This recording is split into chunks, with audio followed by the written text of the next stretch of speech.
Salut à tous, on se retrouve aujourd'hui pour parler du Paris Saint-Germain ce jeudi 3 juillet et on commence tout d'abord avec une terrible info. Donc oui, ça ne concerne pas un joueur du Paris Saint-Germain, mais c'est un joueur qui a affronté le PSG cette saison Ligue des Champions. Il s'agit du Portugais Diogo Jota et on a appris ce matin l'attaquant de Liverpool Diogo Jota, 28 ans, est mort ce jeudi dans un accident de la route en Espagne. Son petit frère André est également décédé dans l'accident, donc c'est terrible. On pense fort directement à la famille bien sûr. Jota en plus qu'on a perdu 2 membres de la famille et voilà, on pense fort à lui. C'est fou ce qui s'est passé. Regardez Diogo Jota sur le match aller face au PSG, parce qu'oubliez pas qu'il avait joué contre Paris. Donc en plus il avait été titulaire avec Liverpool, où Liverpool s'est imposé 1-0 au Parc des Princes. C'était le match le plus difficile de la saison pour nous. Ce n'était pas notre intention de jouer comme ça, mais à la fin on a gagné. Souvenez-vous, vous avez gagné 1-0. Cela en dit long sur notre caractère. Voilà. Donc c'était juste une petite info par rapport au PSG qu'il a pu affronter. Mais voilà, c'est terrible quand même ce qu'on a appris ce matin. Donc grosse force à la famille, Diogo Jota. On continue les gars, on va parler maintenant, on bascule sur le PSG. Et tout d'abord sur la Coupe du Monde des clubs, parce que la focus bien sûr sur les quarts de finale. Donc aujourd'hui on est jeudi. Prochain match, c'est samedi, c'est après-demain bien sûr, 18 h contre l'équipe du Bayern Munich. Donc avec ce côté droit très relevé, avec bien sûr des grosses équipes européennes, le PSG, le Bayern, Dortmund et bien sûr le Real Madrid. Et concernant bien sûr les demi-finales, parce que si tu passes, tu peux ne pas passer, mais si tu passes le Paris Saint-Germain, jouerait mercredi prochain sa demi-finale, en cas bien sûr de victoire contre le Bayern. Et la grande finale sera dans 10 jours. Voilà, donc le 13, on est le 3. Donc ce sera à 21 h un dimanche soir la grande finale de cette Coupe du Monde des clubs. Donc il faut y aller étape par étape. Tout d'abord bien sûr éliminer cette équipe du Bayern. Et concernant les photos de l'entraînement, parce que l'entraînement a repris hier mercredi. N'oubliez pas que lundi, mardi c'est des jours off après la qualification. Donc groupe au complet lors de l'entraînement. Hier un seul Kimpembe et Moscardo manquent à l'appel lors du premier quart d'heure ouvert à la presse. Le défenseur français est victime d'une semelle, Kimpembe. Donc l'entraînement du jour s'est de nouveau déroulé de la bonne humeur. Donc Fabien Ruiz, j'avais parlé hier, j'ai dit qu'il y a une inquiétude parce qu'il était sorti à la mi-temps contre Miami. Donc Fabien Ruiz a participé normalement à l'entraînement. Le milieu de terrain espagnol n'avait d'ailleurs plus son strap qui lui entourait la cuisse gauche, qu'on avait pu voir lors de la rencontre contre Miami.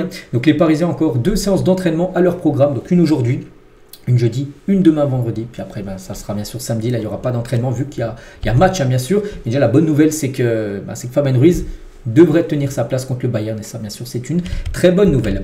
Et concernant les autres photos, les photos de l'entraînement, on peut voir Hakimi, on peut voir Bradley Barcola, donc João Neves avec bien sûr William Pacho, Marquinhos, Kvaratskhelia. On a l'impression qu'il fait chaud, les joueurs doivent s'arroser là, je sais pas, il fait encore je sais pas combien de degrés. Donc Vitinha, Hakimi, Beraldo, même Kangini et même Dembélé Hernandez. Donc voilà quelques photos de l'entraînement. Donc c'était hier. Aujourd'hui il y aura encore de nouveaux entraînements, je vous montrerai bien sûr les photos demain. Et concernant les probabilités de passer pour toutes les équipes en quart de finale, donc nous ce qui nous intéresse c'est le PSG, c'est en haut à droite. Donc le Paris Saint-Germain aurait 58% de chances de passer contre 42 pour le Bayern. Donc le PSG serait un peu plus favori.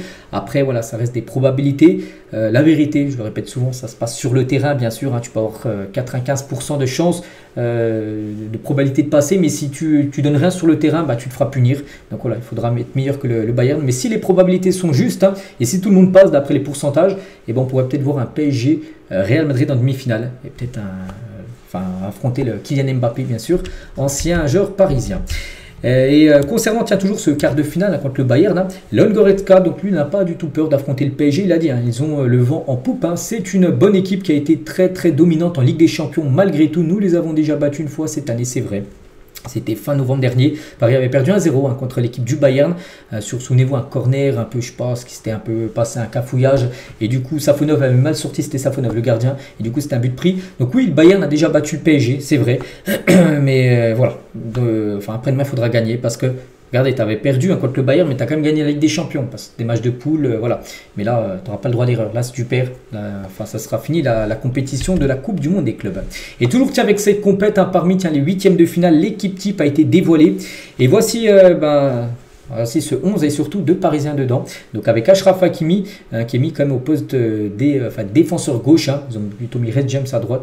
Voilà, pas grave. Et João Neves aussi, les 2 Parisiens. Donc Neves, n'oublie pas, marqué un doublé contre Miami. Et Hakimi a été aussi buteur contre Miami. Donc voilà, félicitations aux 2 Parisiens. Et toujours, avec cette Coupe du Monde des clubs et par rapport au stade, des fois, des stades où il manque beaucoup de supporters. Regardez, ce stade, l'impression est rempli. Mais n'oubliez pas qu'il y a quand même un dernier étage où il n'y a personne. Voilà. Donc face au stade clairsemé, la FIFA distribue des places gratuitement lors de cette Coupe du Monde des clubs. C'est fou. Ce fut par exemple le cas pour les supporters présents à PSG Miami. On sait qu'il y a quand même une belle affluence, mais il y a plein de personnes qui n'ont pas payé leur place, qui sont venues gratuitement parce que Voilà, la FIFA a donné des places pour éviter beaucoup de sièges vides. Et il y en a aussi qui se sont vu offrir des billets pour le Dortmund Monterrey du surlendemain également. Oui aussi, beaucoup de places vides. Donc voilà, c'est vrai que est-ce que c'était le bon lieu les États-Unis, qui est pas non plus, enfin le football c'est pas le sport numéro 1, c'est peut-être classé 4 ou 5e, je sais pas. Par exemple, là, on pense ça aurait été joué en France, en Angleterre, en Espagne. Je pense que la plupart des matchs auraient été bien sûr à guichet fermé. Ça aurait été un miracle d'avoir en France, par exemple, des places gratuites pour aller suivre un PSG Miami. J'aurais kiffé aller voir ça. Donc voilà, aux États-Unis, on sait que pour l'instant, ça bouge pas trop les foules. Bref, on continue, on va parler de Luis Enrique. Donc heureux, Luis Enrique fait désormais les conférences de presse en français. C'est bien, on sait qu'il s'est beaucoup amélioré en parlant français, et ça c'est une bonne nouvelle. Donc il a bien entendu débarquer aux États-Unis avec la ferme intention de repartir avec un nouveau trophée sous le bras, la Coupe du Monde des clubs. Ses déterminations se mêlent à une bonne humeur communicative et de la décontraction. Celle-ci se traduit par des chambrages aux entraînements ou par des encouragements réguliers adressés à ses hommes ou par quelques marques d'affection. Il apprécie pleinement l'attitude et le sérieux des joueurs à l'entraînement. Donc Luis Enrique reste à l'écoute de ses joueurs. Un proche de l'effectif. Il est le même qu'à Poissy, son entraînement du PSG. Fidèle à ce qu'il est, il est à la fois chambreur, taquin, tranquille et surtout très travailleur. C'est surtout son objectif, bien sûr, faire du PSG la meilleure équipe d'Europe, ce qui est le cas. On verra si Paris sera la meilleure équipe du monde là dans quelques jours. Donc un proche de l'effectif, il a dit sa mission est difficile à ce moment de la saison. Les joueurs sont normalement en vacances. Il essaie donc de transmettre son énergie et de les stimuler mentalement. Il ne relâche pas la pression mais reste attentif et prudent. C'est pour ça qu'il donne beaucoup de repos pour que les joueurs aussi puissent souffler avec leur famille. S'il voulait, là, il aurait pu donner aucun jour de repos. Il aurait pu être à l'entraînement lundi, mardi, mercredi jusqu'au match contre le Bayern. Non, il a donné quand même 2 jours de repos pour que les joueurs puissent souffler avec leur famille, parce que la plupart des familles sont actuellement aux États-Unis. Donc pour l'instant ça marche bien. Pour l'instant, ça marche très très bien. On sait qu'il avait fait ça aussi avant la finale Ligue des Champions. Il avait donné une semaine de repos à des cadres, des joueurs comme Vitinha, Marquinhos, tout ça.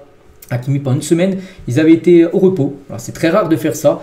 Ça a porté ses fruits parce que les 2 finales ont été gagnées contre Reims et contre l'Inter Milan en Ligue des Champions. On continue, on va parler cette fois-ci d'Ousmane Dembélé, donc favori au Ballon d'Or. Donc Dembélé veut garder sa discrétion dans les médias. Donc à plusieurs reprises cette année, donc Dembélé a décliné des initiatives qui auraient pu lui donner de l'exposition en vue du Ballon d'Or. Donc la raison, parce que ce n'est tout simplement pas sa nature d'être partout sur les médias. Il aime bien être dans son coin. Voilà. Après, est-ce que c'est bon pour lui d'être un peu discret? On ne sait pas, parce qu'on n'oublie pas que le Ballon d'Or, ceux qui votent, c'est les journalistes. Et c'est vrai que s'il fait des interviews, tout ça, peut-être les journalistes d'autres pays peuvent voir les interviews bien sûr de Dembélé, alors que peut-être s'il n'en fait pas, ce sera un peu plus compliqué bien sûr d'être exposé au monde entier. Et les joueurs parisiens dont Hakimi sont unanimes, Dembélé, Ballon d'Or, bon, on espère. Bien sûr, moi j'espère vraiment qu'il va le remporter. Le plan du PSG qui a préparé plusieurs opérations, le tirage au sort ou la présentation du trophée de la C1 à Roland-Garros. Souvenez-vous, il était venu à Roland-Garros. Donc, sont des exemples. Le club va préparer une campagne fin août, début septembre, vraiment pour mettre toutes les chances de côté de Dembélé. Donc ensuite, la discrétion revendiquée par l'intéressé, ce que certains mettront à son crédit. Donc Luis Enrique fait le job en conférence de presse, pas friand des distinctions individuelles. Il se fait violence pour répéter combien Dembélé mériterait d'être sacré. Donc voilà, on espère bien sûr. Après, bien sûr, une belle Coupe du Monde des clubs. Bon, pour l'instant, c'est vrai qu'il a très peu joué. Il a joué 20 minutes lors du dernier match. Donc là, on pense qu'il sera titulaire certainement contre le Bayern. Je pense qu'il sera dans le 11. À lui vraiment de faire un gros match. Il fait un gros match. Il va prendre beaucoup de points dans la balance pour gagner bien sûr ce Ballon d'Or. Dembélé, et ça on le sait tous, qu'il le sait. On continue les gars, on va parler d'une nouvelle recrue. On avait parlé de Mante, un tout jeune joueur belge qui a rejoint le groupe Esport. Une nouvelle recrue les gars, 17 ans, Fabio Domingos, signe pour 2 saisons en contrat stagiaire du côté du PSG. Espoir, on va dire l'équipe des jeunes. Donc l'ailier luxembourgeois, formé au FC Metz, rejoint l'effectif Espoir jusqu'en 2027. Voilà, bienvenue à lui. Dans la famille du PSG, on va dire c'est la 2e signature du PSG, mais pour renforcer l'équipe, les jeunes en gros, parce que pour l'instant l'équipe pro, il n'y en a pas, qu'on signe officiellement. Mais voilà, ça ces jeunes joueurs-là, s'ils signent les gars, c'est pour eux, bien sûr, dans le futur, être en équipe pro, parce que vous savez qu'avec Luis Enrique, si tu es bon, même si tu as 17 ans, tu as introduit en équipe première et tu joues, bien sûr. Donc voilà, on espère que s'il est bon avec l'équipe avec les jeunes. Et ben, on le verra peut-être très prochainement en équipe pro. Quelques autres infos, tiens, Mercato. Donc la Juventus Turin soumis une offre de prêt avec option d'achat pour Randal Kolo Muani, mais le PSG a refusé, préférant une vente directe pour l'attaquant. Pas de deal sans cash, désolé. Et le PSG réclame 45 millions d'euros pour Randal Kolo Muani. De toute façon, ce sera une grosse perte d'argent. Il a été acheté 95 millions d'euros avec les bonus, donc ce sera 50 millions d'euros. De toute façon, c'est sa valeur. Hein. Jamais les gars, une équipe déboursera plus de 60 millions, rien que 60, hein, c'est même impossible. Donc voilà. Donc en gros, la Juve le voulait en prêt, mais sans option d'achat. Alors que voilà, le PSG veut mettre une option d'achat obligatoire, c'est-à-dire qu'il serait obligé de l'acheter, comme ça il n'appartiendrait plus à Paris. Concernant Marco Asensio, donc le Fenerbahçe a fait une offre au PSG pour Marco Asensio. Le club turc a proposé 15 millions d'euros pour l'Espagnol, prêté à Aston Villa la saison dernière, donc là il est revenu, hein, c'est fini son prêt. Donc Mourinho veut le convaincre de venir, donc je pense que ça peut être une bonne nouvelle pour tout le monde, surtout qu'il est en fin de contrat dans un an, et Paris pourrait récupérer bien sûr 15 millions d'euros. Donc la balle est désormais dans le camp du joueur José Mourinho, hein. Pousse pour essayer de le faire venir. Et on finit aujourd'hui, tiens, juste avec Angel Di Maria. Bon, Di Maria ne revient pas au PSG, mais c'est une légende du côté de Paris, ça tout le monde le sait. Donc Di Maria met un terme à sa carrière européenne. Merci pour tout et bonne chance bien sûr pour la suite, Angel Di Maria. Tiens, donc le PSG, compte officiel, lui a mis un petit message, hein, et il a mis merci beaucoup PSG, vous serez toujours dans mon cœur. Allez Paris, il a joué dans quelques équipes, il a joué au Benfica en Europe, hein, je parle au Benfica, il a joué à Manchester, il a joué au Real, il a joué bien sûr à Paris, il a joué à la Juve je crois aussi. Donc voilà. En gros, maintenant il retourne à, je crois, Rosario Central, je crois, du côté de l'Argentine pour finir sa carrière. Donc voilà, sa carrière européenne est finie, bien sûr. Pour cette légende, on finit avec lui aujourd'hui. Voilà ce qu'il y avait à dire. J'espère que ça vous a plu. On se retrouve demain. Demain, les gars, on commencera à beaucoup parler du match contre le Bayern parce qu'on sera la veille, hein, de cette rencontre. Allez, bonne journée à vous et à demain.